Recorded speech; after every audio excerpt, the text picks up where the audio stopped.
আসসালামু আলাইকুম। দেশে এবং দেশের বাইরে যে যেখান থেকে আমার ভিডিওটি দেখছেন বা শুনছেন, আশা করি আল্লাহর রহমতে সবাই ভালো আছেন।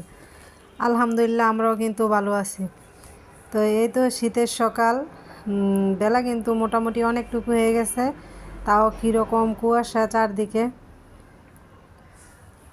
তো সকাল সকাল নাস্তার ব্যবস্থা করতেছি, আজকে রুটি আর ডিম ভাজা। তো মেয়েরা খাইয়ে দিয়ে স্কুল যাবো, মেয়েদের স্কুল যেহেতু সকালে, তো সকাল সকাল খুব ব্যস্ততার মধ্যে দিয়ে কাটাতে হয় আর কি। তো যারা আমার ভিডিওটি দেখতে শুরু করছেন, প্লিজ লাইক দিয়ে পুরো ভিডিওটি কন্টিনিউ করবেন। তো এই তো রুটি কিন্তু এদিক দিয়ে বানানো হয়ে গেছে, এখন ডিম ভাজা করে নিব।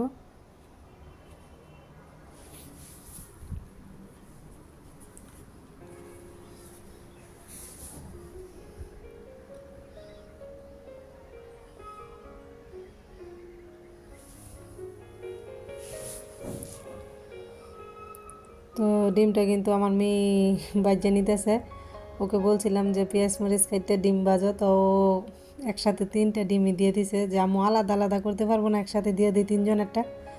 তো আমি বললাম যে ঠিক আছে, দিয়ে দেবো।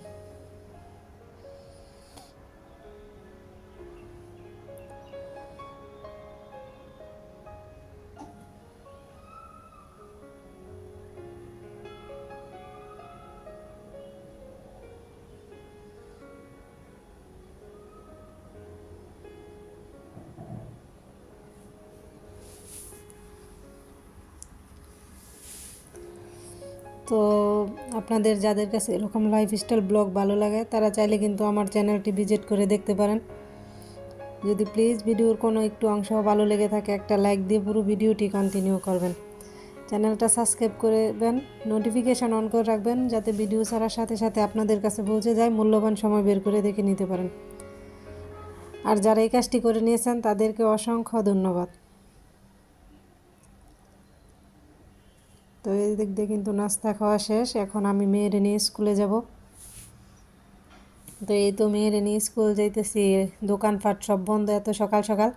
আর এই যে এদিক দিয়ে শুধু একটা মজা মাঝির দোকান খোলা, যেহেতু এটা একবারে স্কুলের সাথে, স্কুলের বাচ্চারা সকালের নাস্তা বা টিফিন টাইম অনেক বিক্রি হয় আর কি, এখান থেকেই খাওয়া হয়।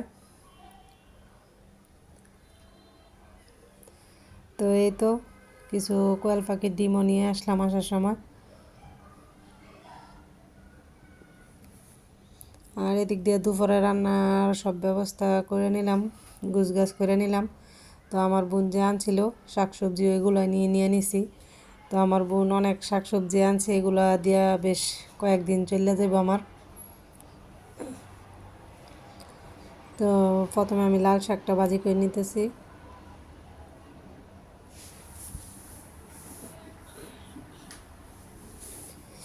তো লাল শাকের মধ্যে এত সুন্দর কালার, কি বলবো, ভাত মাখার পরে একবারে টকটকে লাল হয়েছে আর কি, খুবই সুন্দর ছিল। তো টাটকা টাটকা শাক সবজি খাইতে যতটা ভালো লাগে, দেখতে মনে হয় তার চাইতে অনেক বেশি ভালো লাগে।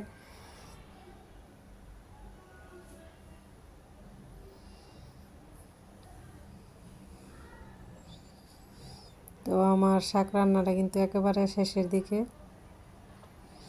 তো এদিক দিয়ে আমি হসপাতাল কাঁচামরিচ সব কিছু দিয়ে দিছি, এখন শুধু নামায় রাখবো। রাখা আর কি লাউয়ের ডগা মাছ দিয়ে রান্না করব। তো এখন পর্যন্ত যারা আমার ভিডিওটি দেখতেছেন, লাইক দিতে ভুলে গেছেন, প্লিজ একটা লাইক দিয়ে বাকি অংশটুকু কন্টিনিউ করেন। তো এদিক দিয়ে যে আমি কিন্তু তরকারিটা রান্নার জন্য মশলাটা ভালোভাবে কষায় নিতেছি। তো আমি কিন্তু আজকে লাউয়ের ডগার তরকারিতে আলু দিব। তো 2টা আলু নিয়েছিলাম, সেটা আগে একটু তেলে ভাজা নিছি। তো সেইটা আর আপনাদের সাথে শেয়ার করে নিই। লাউয়ের ডগাগুলো দিয়ে দিতেছি আর কি, আলুগুলো একটু ভালোভাবে কষানোর পর।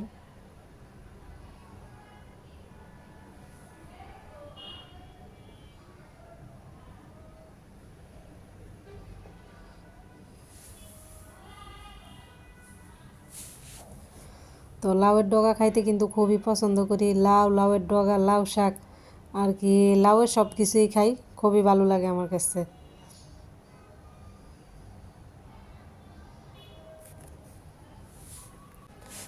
তো এদিক দিয়ে কি বলবো, গ্যাসের এত সংকট পড়ছে।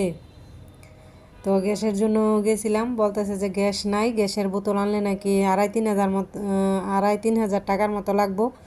তো গ্যাস আনি নাই, তো এই গ্যাসে কয়েকদিন চলবো আমি জানি না। তো আজকে কিন্তু আবার রাইস কুকারটা বের করে নিয়েছি, যে কুকারে ভাত রান্না করবো এখন থেকে। দেখি গ্যাসের দামটা কি হয়, কমে কি না, কি সমস্যা হইতেছে বুঝলাম না, গ্যাসের এত দাম হঠাৎ করে বাইরে গেছে। তো এই দিক দিয়ে যে আমি যে চাউলের বস্তা আনছিলাম, তো আগের যে চাউলগুলো আনছিল ওইগুলো শেষ হয়েছে আর কি। তো 4টা বস্তা যেহেতু, তো ভাবলাম যে 2টা বস্তার চাউল ডালবো ড্রামে, আর 2টা বস্তা এমনিতেই থাকবে, কারণ 2 বস্তার চাউল খাইতেই আমার আর কি কয়েক মাস সময় লেগে যাইব। তো এদিক দিয়ে দেখেন আমি চাল ডালতে ডালতে আমার ছেলে ফইরা আবার কান্নাকাটি শুরু করে দিছে।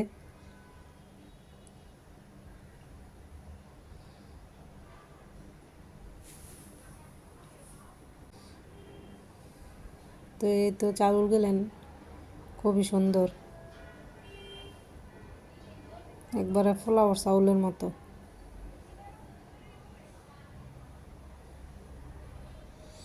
আর এই তো আমি রাইস কুকারটা বের করে নিচ্ছি, এখন কুকারের মধ্যে ভাত রান্না করব। তো আল্লাহ হাফেজ, সবাই ভালো থাকবেন, আমাদের জন্য দোয়া করবেন, আর আমিও আপনাদের সবার জন্য দোয়া করি।